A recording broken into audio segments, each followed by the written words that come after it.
Hello, I'm Clarisse Fortuné. Welcome to Eye on Africa here on France 24. We start with the headlines. Kenyan police are cracking down on anti-government marchers yet again.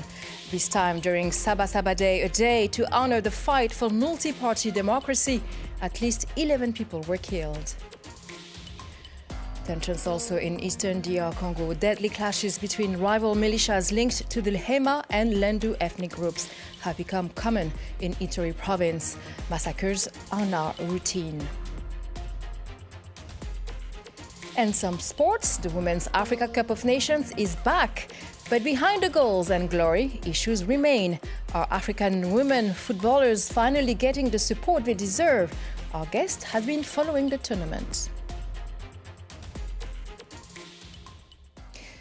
We start in Kenya, where violence has erupted once again. At least 11 people have been killed in protests, the latest in a wave of anti-government rallies that began last year. Demonstrations marked the 35th anniversary of the historic Saba Saba protest of 7th of July 1990, which launched Kenya's push for multi-party democracy.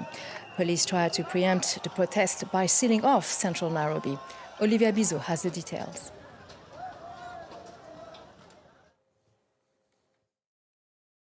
It's been another tragic and tense day here in Kenya. On Monday morning, Nairobi was effectively on lockdown. Major roads into the city were blocked and no vehicles were allowed through. I had to walk nearly an hour just to get there, and when I arrived, the scene was striking. Streets that are normally packed were completely deserted. Shops were closed and police were stationed on nearly every corner. But by afternoon, some protesters outside the capital managed to break through, clashing with police, who responded with tear gas and water cannons. For many others, even getting close was not possible. I spoke to one activist who was turned back before he could even try to join. We are very angry, I too personally, I personally, and I feel it's not justifiable not to let people demonstrate. It's very wrong to get us back to the Moi era when a normal Kenyan mwananchi could have not expressed themselves. That's why we are saying it might take us a long time to get where we want to go. That fear of sliding back into authoritarian rule is widely shared. Monday's protests mark 35 years since a historic Saba Saba rally of 1990, when Kenyans rose up against the one-party regime of former President Moi. Many Kenyans I've spoken to have told me they're still fighting the same battle for freedom, accountability and justice. At least 60 people were killed during last year's demonstrations. Hundreds more have been detained without charge. And so far, no one has been held accountable. And now to Togo, where high-profile arrests sparked national outcry. Togolese rapper Aamron, known for his criticism of the government, was arrested and later committed to a psychiatric hospital before being released on June 21st. His detention triggered widespread concern among opposition groups and civil society and was one of the sparks behind the early June protests. In an exclusive interview with France 24, Amron speaks out for the first time since his release. Let's take a listen. To try to diffuse things, I'm prepared to make a video apologizing to the president for the insults, not for the accusations I made.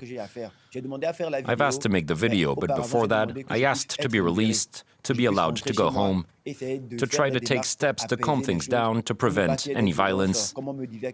As I was told, I was responsible for what might happen. Today, more than ever after my arrest, after the events of June 6th, after the events of June 26th, 27th and 28th, and after everything that has happened in terms of human rights violations, I cannot and I will not remain silent. For the first time in over 3 years, Nigerian banks have resumed allowing Naira debit cards to be used for international payments and online purchases. The service was suspended due to a severe shortage of US dollars, but recent economic reforms under President Bola Tinubu have helped improve dollar supply. Some banks now allow customers to spend up to $1,000 per quarter using their Naira debit cards for purchases, ATM withdrawals, and payments abroad. Let's turn now to the Democratic Republic of Congo. In the eastern province of Ituri, decades of conflict have left deep scars. Armed militias, often aligned with the Hema and Lendu ethnic groups, continue to clash over land and economic resources. While the intensity of the violence has varied over time, massacres have become routine. Our correspondents Aurélie Bazara Kibangula and Emma Livingston report from this remote region. It's been weeks since Deogracias Chulu has returned to his native village. Coming home is an emotional event. This is where Deogracias witnessed his son get killed during a brutal militia attack. They killed several boys in front of the church. My son died here, on the ground, killed by bullets. I managed to get away with several inhabitants. We were afraid of being killed too. We fled into the bush. 6 people were killed in his village, and all the houses were torched. Look, no one takes care of this anymore. There's no one left. All that's left after the attack is this abandoned church. I still remember the ceremonies in this church. There were a lot of people. It was joyful. We can't go back to this village. The militiamen are right next door. We are not safe. It hurts me to see the village emptied of its inhabitants. I haven't slept well since the attack, and we're suffering in the camp where we've taken refuge. The tragedy is but one among countless others in Ituri, a province riven by conflict between the Hema and Lendu ethnic groups. Here, militia fighters reign supreme. As an outsider, it's almost impossible to navigate the many checkpoints without being accompanied. In periods of high tension, it's practically impossible to cross and to reach Drodro in Bunya using this road. Because there's a very high risk of armed violence, there are groups that are active on the roads. A militia fighter agrees to talk to us. We have weapons to defend ourselves. We shouldn't, but we do. It's for the security of my family and my village. We have to protect ourselves. By the roadside, abandoned houses are a reminder of the violence and of the fear that has taken hold of many throughout Ituri. In this village, the inhabitants are in a constant state of alert. Beda, who lost her father in an attack, says violent raids are a regular occurrence. When you hear gunfire, you know the militiamen are coming, so I flee. I run into the bush to hide with my children. It happens every month.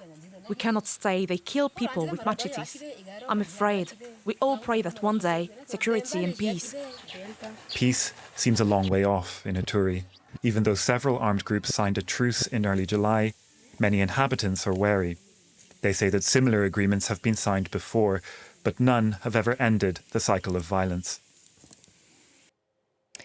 The 15th edition of the Women's Africa Cup of Nations kicked off this Saturday in Morocco. 12 nations are vying for the trophy, and as with every edition, there will be surprises, heartbreaks and rising stars. It's still early days, but let's take the pulse of the tournament with our guest, Lamine Savané. He's a sport journalist. Welcome, Lamine Savané. We're only a few days in, but already some teams are making an impression. So who are the early favorites in your opinion? Well, hello, Chris. Early favorites are clearly the host, Morocco. Unfortunately for them, they lost 2 years ago to South Africa while hosting it. And this time they are hoping to take the cup, to keep the cup back in Morocco instead of watching go away to another country. So let's talk now visibility. Do you feel that women's football in Africa is finally getting the attention it deserves? The UEFA Women's Euro is happening at the same time, and European women's football has gained significant global recognition. Are we seeing a similar trend on the continent? Definitely, we see the same trend, except that obviously the levels are not different. The women's game has reached unbelievable heights in the Western world overall, the US, in Europe in general, but it's far behind in Africa, simply because at the end of the day, the top leagues in the world happen to be in the US and in Europe, and they're drawing a whole lot more attention than they do in Africa. But needless to say that it is picking up. There's now 12 teams competing in this competition as opposed to 8, how it used to be. Everyone is talking about the prize money that has been significantly increased, 100% from $500,000 to $1 million, which is a huge step forward that CAF has done. But comparatively speaking, the men's game, the winner is taking away $7 million at home. So there's still a lot of work to do, and there's a long way to go before we can really see parity in the game. And also for years, African football federations globally have struggled with issues like inadequate infrastructure, governance challenges. Has that changed? Yes, it has changed quite a bit. I have to say that FIFA is pushing for it. CAF, the governing body on the continent, is pushing for it. Same thing, there's a long way to go, but there's a group of countries that have made significant strides, Senegal being one of them, Ivory Coast, Morocco being the biggest and the first of all, because the government has really decided to ride on sports, and particularly in football, to position itself on the continent as well as globally as a hub for sports. As we know, they will host the men's AFCON tournament later this year. They will be in the World Cup with Portugal and Spain. I mean, they are really doing everything they can to be first on the continent when it comes to sports and to football in particular. Let's go back to the tournaments. Are there any players we should keep an eye on moving forward? Absolutely, there are stars. There are really, really big time stars coming out of the continent, and opportunity has really made the talent come to rise to the top on the continent. They are getting really good opportunities to play overseas. I'm talking about people playing for Barcelona, being multiple winners of the Champions League on the women's side. I'm talking about Asisa Oshoala coming out of Nigeria. She's been 6-time Footballer of the Year on the continent. There are players, local players in Morocco, Samoa Moussoudi, who is a 25-year-old who is really the face of the Moroccan team and is looking to shine in the in the tournament. And coming out of Zambia, there's Barbara Banda, who is really a high-level striker. So coming out of multiple teams on the continent, they are not only shining on the continent with the national team, but they're also doing quite well while they're playing in the US in the National League, the Women's League in the US, as well as different leagues in Europe. So we're looking forward to see a lot of goals. We've seen them so far. Senegal won 4-0, Nigeria played and won 3-0. We're looking at some of these big teams, Nigeria, South Africa, Morocco, really be the top 3 on the continent and show it on the pitch. I know you are monitoring closely Senegal team. So if you had to bet today, who do you think will lift the trophy? I think the clear favorite is Morocco. They're hosting. They've done just about everything to get the best possible team. They went and hired Spanish coach Jorge Villa, who took Spain to the European Championship, but got kicked, let's say, out of that team under certain circumstances. But Morocco has really done everything in their power to be in position to win. But South Africa is not stepping down. Nigeria wants to win its 10th title after winning 9 and really being the powerhouse on the continent. And you have the outsiders. I think Ghana is well positioned to play a role. Senegal is an outsider. Of course, I'm rooting for them, but they're a little bit behind. But you never know in this game. And we'll get the answer on July 26th. Thank you very much, Lamine Savané, for your input. And this concludes our program. Thank you for watching Eye on Africa on France 24.